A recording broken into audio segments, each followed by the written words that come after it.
Hello everyone. This is Gebrewold Teklay. Welcome to the e-learning module. And for the couple of few minutes, I will take you to the concept of project planning and control. And now this is my contacts. Now, but let's first have at the end of the lecture, you are able to understand the concepts of how to construct a logical network diagram and calculate the project completion time, determine critical activity and critical path of the project, calculate the total float of project activity. And once you have this all calculations, you need to understand or interpret what is meant by the critical activity and critical path of the projects. So let's have a kick-off questions before proceeding to the lecture. So the kick-off questions are: imagine you are doing your master's degree or bachelor's degree, as well as a Ph.D. project. So how do you manage this project? And think of you are a project manager of a country mega project. So how do you manage it? And assume that your boss requested you to accelerate the project by half year or more than half year, or below half year, whatever the year, the duration of the year. But how you accelerate? The question is how you accelerate the project. So keep in touch with me. We will answer these questions.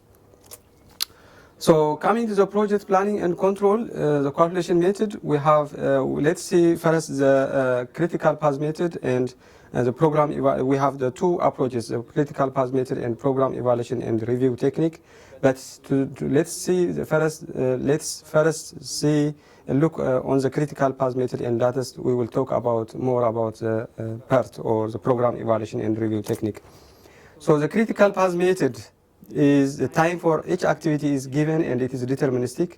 We will see with an example. And to understand the concept of project planning and control, let's assume the following activity for any specific project, for any kinds of specific. Assume you have a project. For this example, I bring a typical project with certain activities with their time of completion. You can see here. So the forward and the backward path competition, we will see the methods how to calculate with the forward and backward path competition. But the forward path competition is easy to calculate the earliest start time and earliest finish time. In this method, when two or more than two activities enter into single event, so the time with the maximum value is considered. This is a very good theory. So we will see it with an example and with the calculations as well. So to understand simply what is meant by forward path competition and how is it to calculate the project completion time, let's have a look on the example given. This is the given example, the given problem. So we have activity for any projects. We have their predecessors. When you say the predecessor, the start of one activity is mainly depends on the finish of another activity. So you can see here the activities A, B, C, D, E, and F, and G. So the start of C depends on the completion of A. The start of D depends on the completion of B. The start of E depends on the completion of C, and so on. It will continue up to L. The start of L depends on the finish of K, as well as the last one, we have N. So they have activity completion time for each activity. For A is 5, for B is already 4, and for C is already 6. So I bring this example to illustrate what is meant by forward path completion and how to calculate the project completion time and critical activity, critical path using the critical path method, as well as the program evaluation and review techniques. So this is the logical network diagram, and you can see this one is A. Oh, this one is A. See this.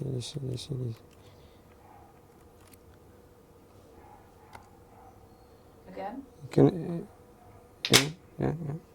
Here we have activity A in this way. This one is activity B. And we have activity C here, around here, and we have activity D here, and we have activity E here. This is E, and we have activity D around here, and we have activity F here, activity F, and we have activity G here. Activity G is here. But there is one constraint that if you see from the slide,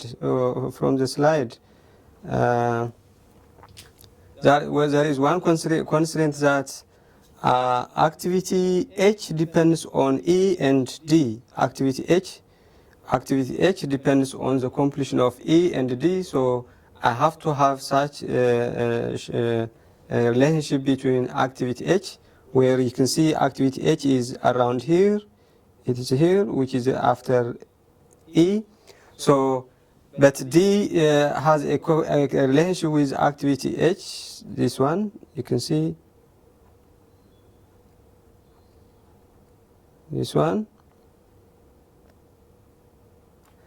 Now, I draw a broken line here because this is to show that we call it the demi activity. This one is, we call it demi activity, and it is represented by small d to show that the relationship between H depends on the completion of E and D, on activity E and D.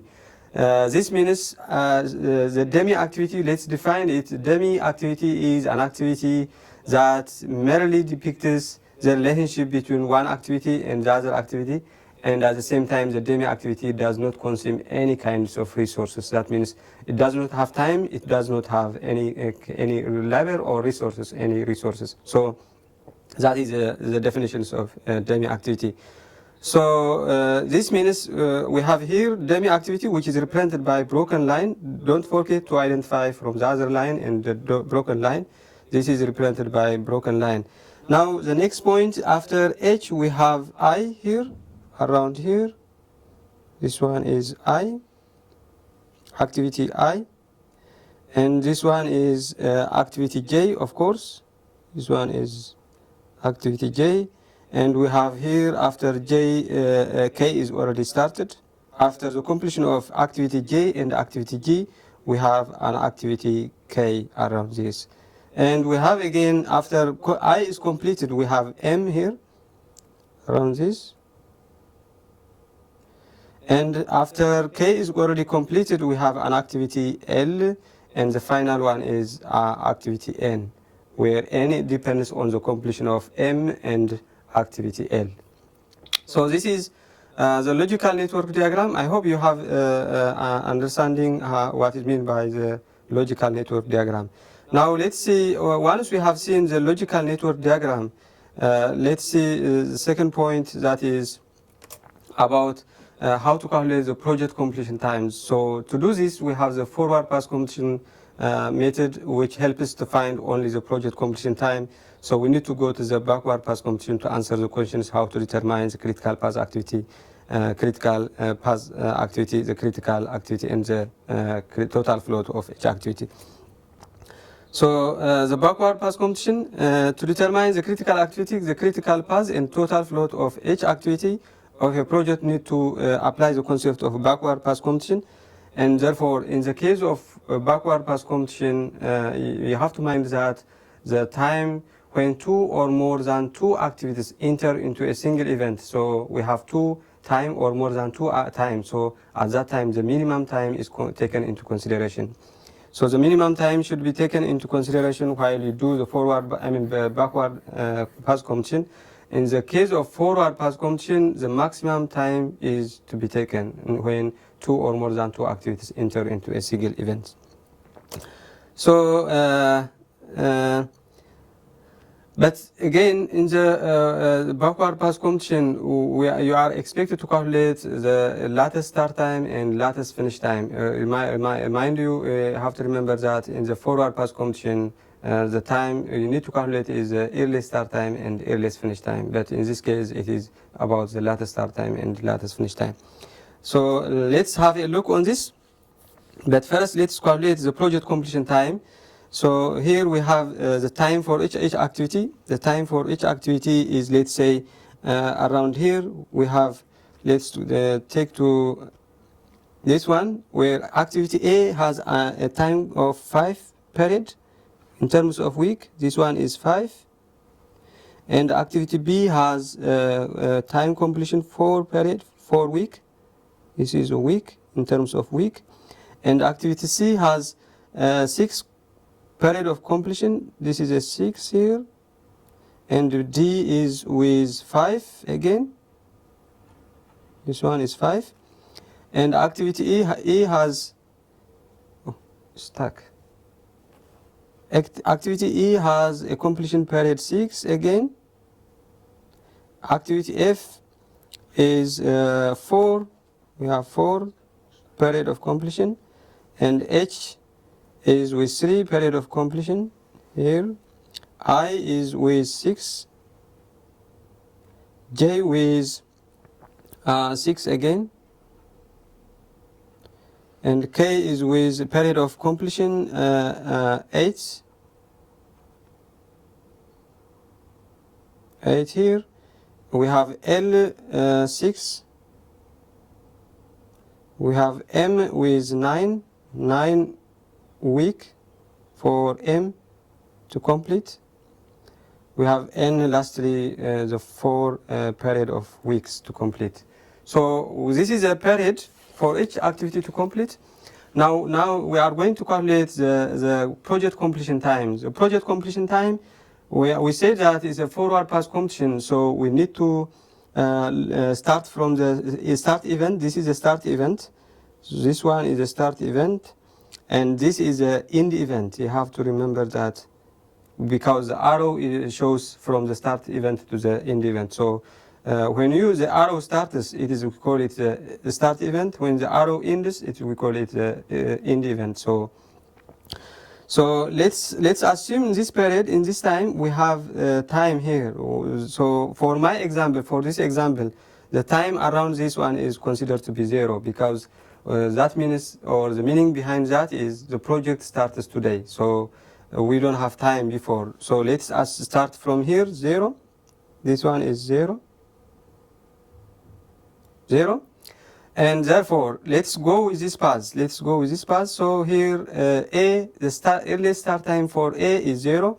And the earliest finish time for activity A is 5. So I have to draw here vertical line. Vertical line. So the earliest finish time for activity A is 5. Remember that in the case of forward completion, we will calculate the project completion time. So in that case, we will take the earliest start time and earliest finish time.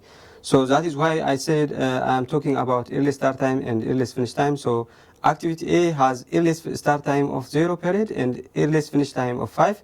And activity C has earliest start time of the finish for A. That means activity C starts at the finish of activity A.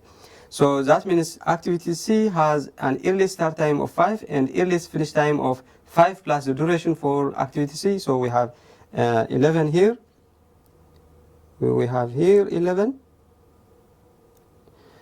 And the earliest start time for activity E is already, earliest start time for activity E is 11. And the earliest finish time for activity E is, I have to draw here perpendicular line again, here. And the earliest finish time for activity E is 11 plus the duration period. That means we have here 17. This is 17, yeah? It's visible. So this is again similar to H. We have H, the earliest start time is 17 and the earliest finish time is already 17 plus 3, we have 20 here. And for I, in similar case, we have here another vertical line, here one.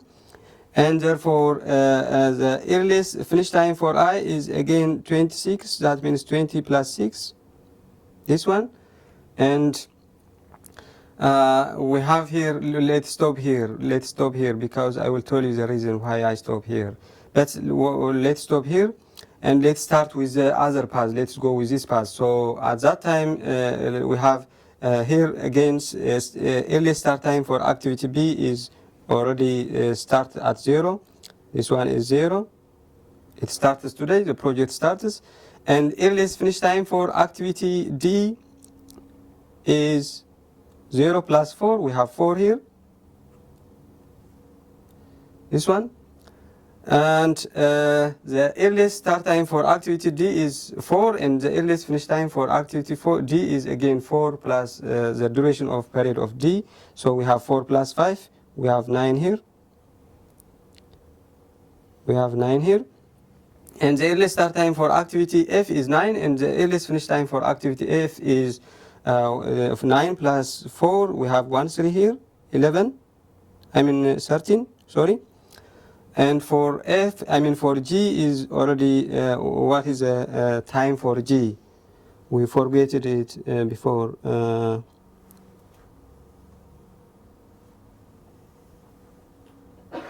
Yeah, it's 7.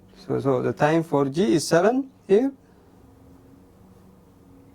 So we have the earliest finish time for activity G with 13 plus 7, we have 20 here. And for G is this one, 28.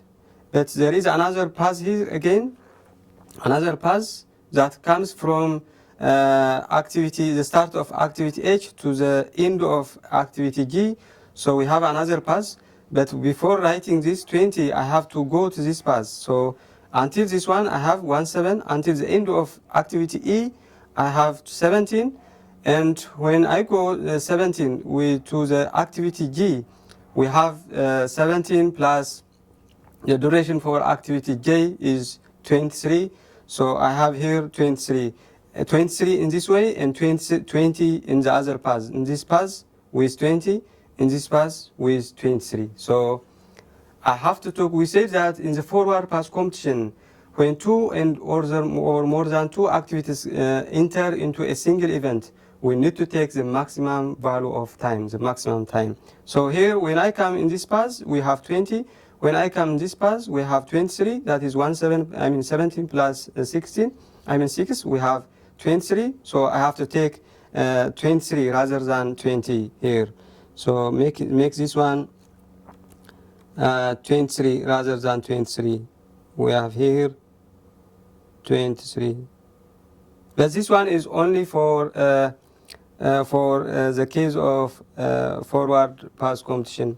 For the case of the backward pass competition, it will be the reverse one. That means the time when two or more than two activities emerge from single event, we will take the minimum time value.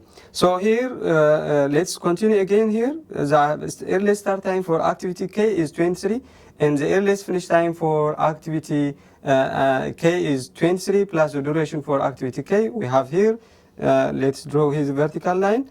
So this one is 31, the earliest finish time for activity K.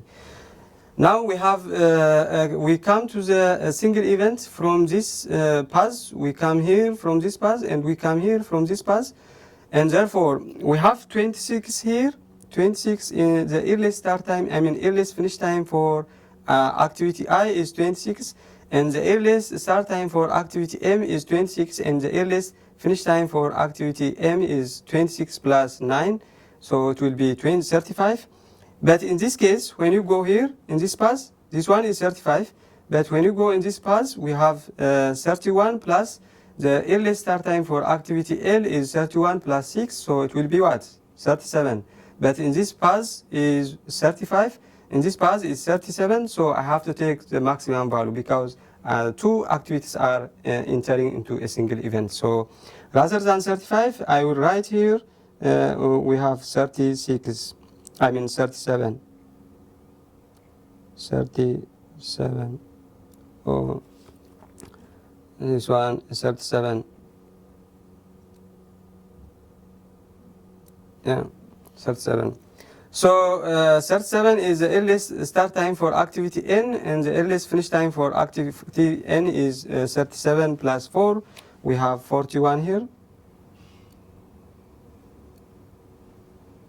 41. Yeah. So this is the time of project completion time. That the project when the project completion time is therefore 41 is the project completion time. So this is done through the forward pass completion. But at the start, if you remember, I asked you how to calculate the critical path, critical activity, and again how to calculate the total float of a project. So at that time, in order to answer these questions, we need to go to the backward pass completion, because the forward pass completion only answers the project completion time. So let's go to the backward pass completion. Let's go to the backward pass completion. We said that in the case of backward pass completion, the time is taken to be when two activity, and the time we need to calculate in this case is the latest start time and latest finish time. In the first case, the forward pass completion, it was earliest start time and earliest finish time. But the case of backward pass completion is going to calculate the latest start time and latest finish time. So already we said that this point. So let's have this again. Let's take you into the this one. So this one, we said that 41 is the project completion time. So in the case of backward pass completion, we will start from the end, not from the start. In the case of forward pass completion, we start from the start, but in the case of backward pass completion, we start from the end and go to the start of the project. So we will start here, around here. So here, this is a project completion time. Then the project completion time in the case of backward pass completion is again the same. So I have here, here 41. Now I will go here to this direction. 41 minus 4 is here. I will get 37. Now I have two paths that I can go. So in this way and in this way. So let's first go in this direction. So we have 37, the latest finish time for activity M, and then for the latest start time for activity M is 37 minus 9. It is around 37 minus 9 means almost 28. So we have 28 here.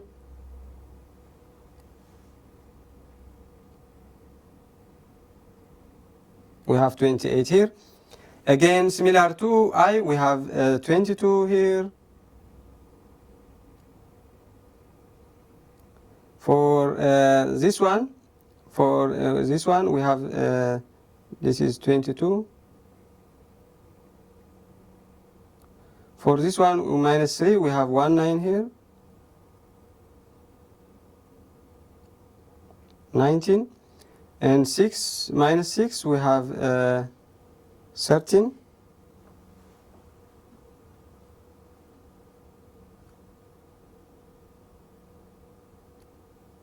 13.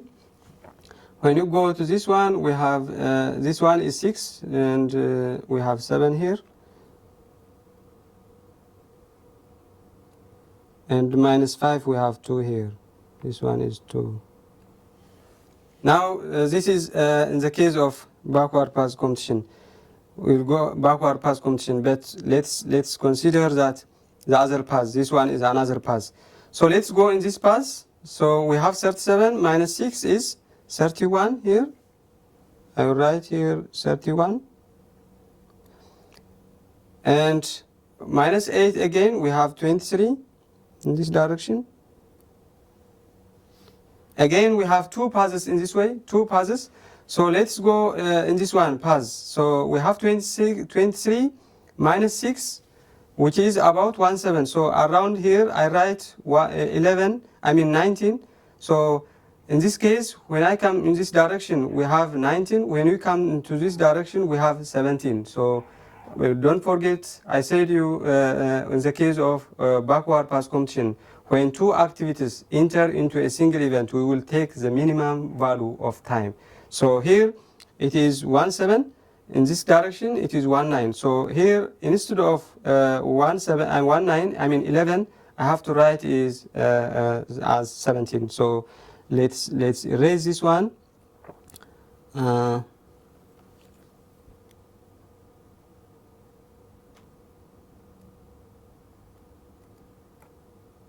Let's erase this one. Oh, that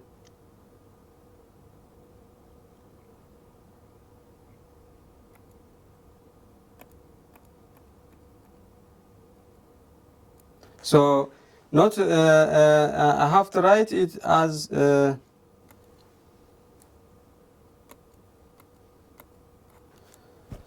instead of 19, I have to write here as 17. Here we have 17. So when you go to this direction, again, I have 16 and 17 minus 6, it will be 12 here. 12. So again, I have to erase this one.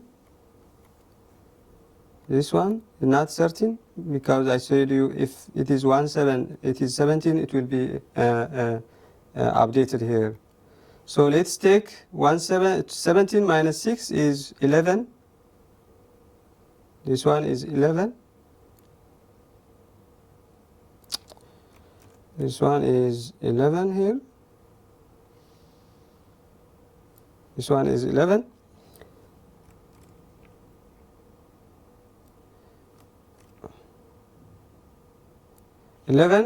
And again minus 6 we have minus 6 we have 5 here. Again this should be erased because it is affected in the first one.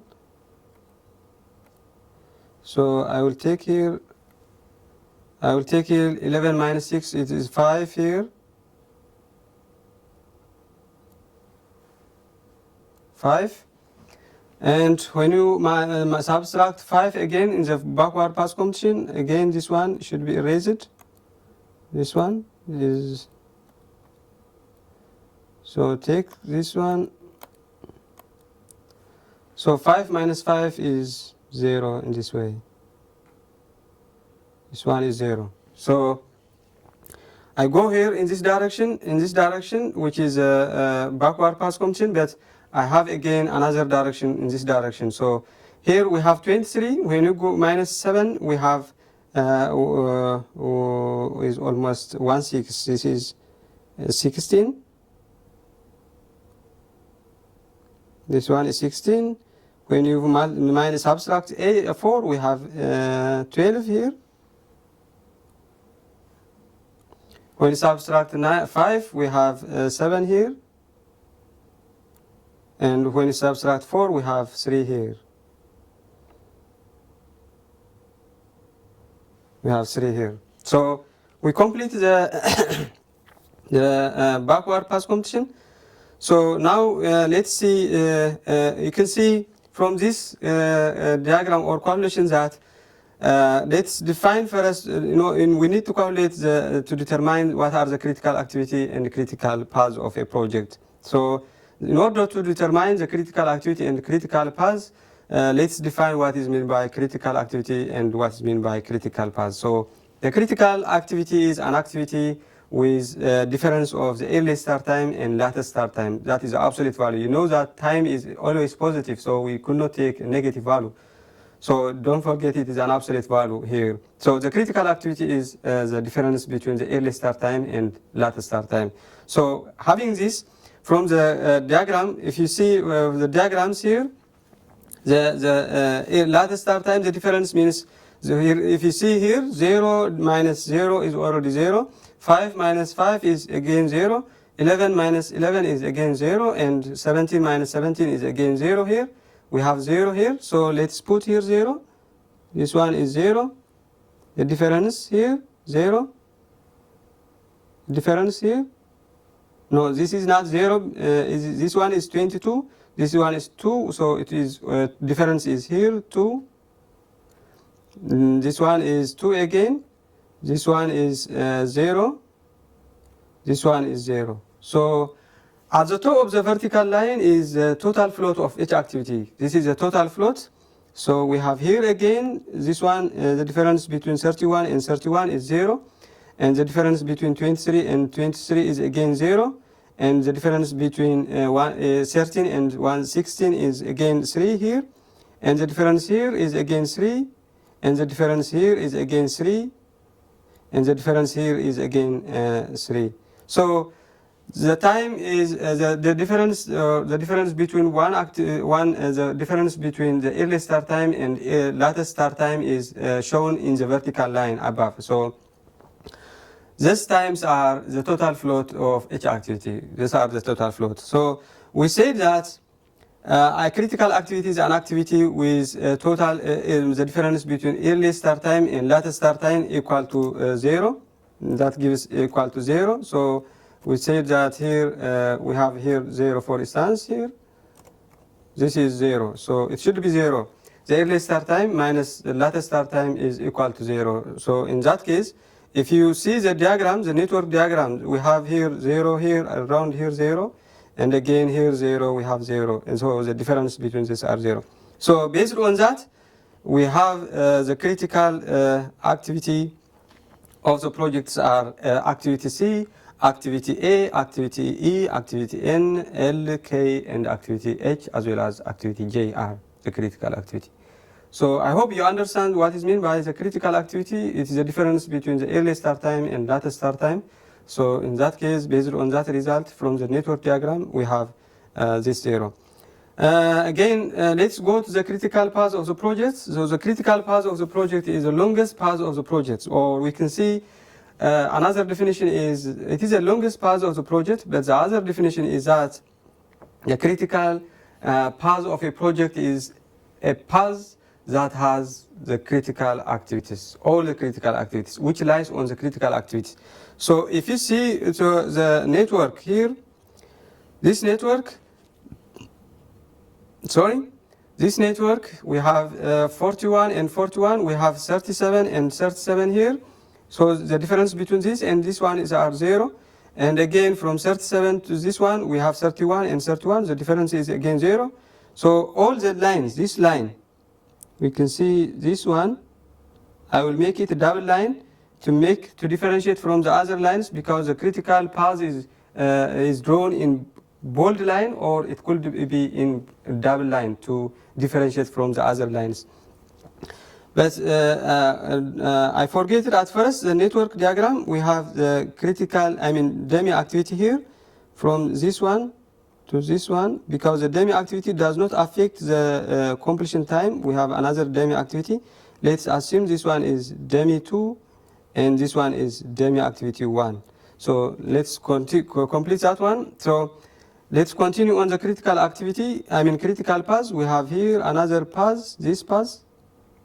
I will make it double, this path, and this one, this path, and this one, no, in this way, so it is in this way, in this direction. So this direction is the critical path, and again we have this direction, this is a critical path, this is a critical path again, this is a critical path again. If you see the double line, or the one with blue line and the one with red line, are the critical path of the project, because you see that they are difference, or the difference between the early start time and latest start time is 0. And again, all critical activity lies in this critical path, So I hope you understand clearly what is meant by the critical activity and the critical path of the network of any project.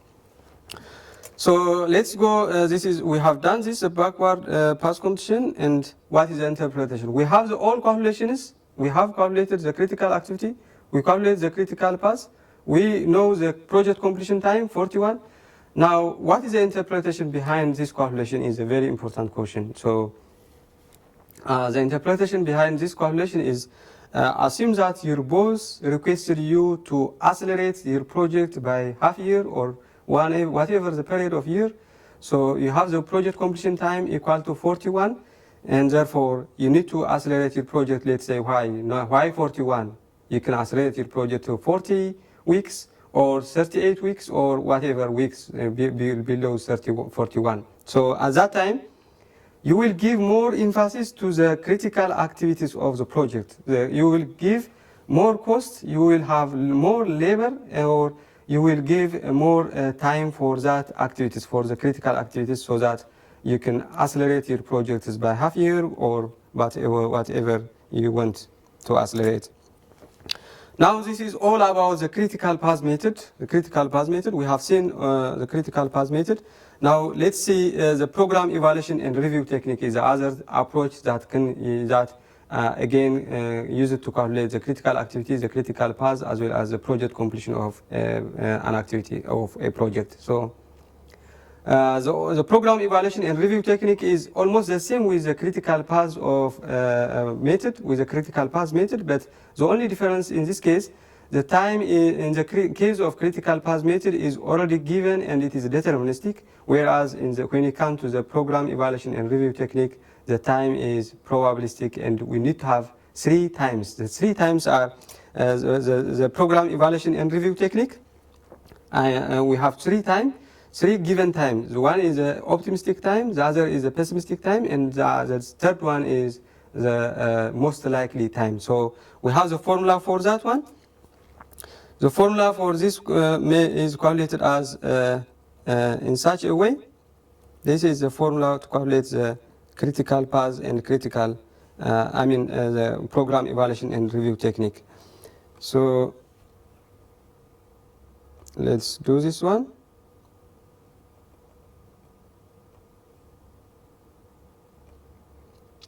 So in order to calculate the estimated time in the case of program evaluation and review technique, we have T estimated is equal to O.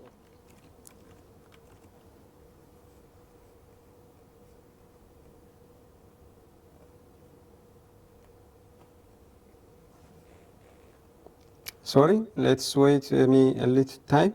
So the estimated time is calculated by, which is represented by TE is equal to the most likely time plus the optimistic time plus the pessimistic time. This one is the most likely time is multiplied by 4 because as its name indicates it's the most likely appear time. The whole divided by 6. So you will divide the whole by 6. So this is the estimated time for each activity. Once you have this time for each activity, you will apply the same concept with the case of program evaluation and review technique. The same concept with the program evaluation and review technique. With the critical path method, sorry. So this is all about, we have the summary here. I want to summarize these points. You understand how to draw the construct logical network diagram. And again, how to calculate the critical activity and critical path of a project, and how to determine the project completion time, and what is the interpretation behind this analysis or calculations. Thank you.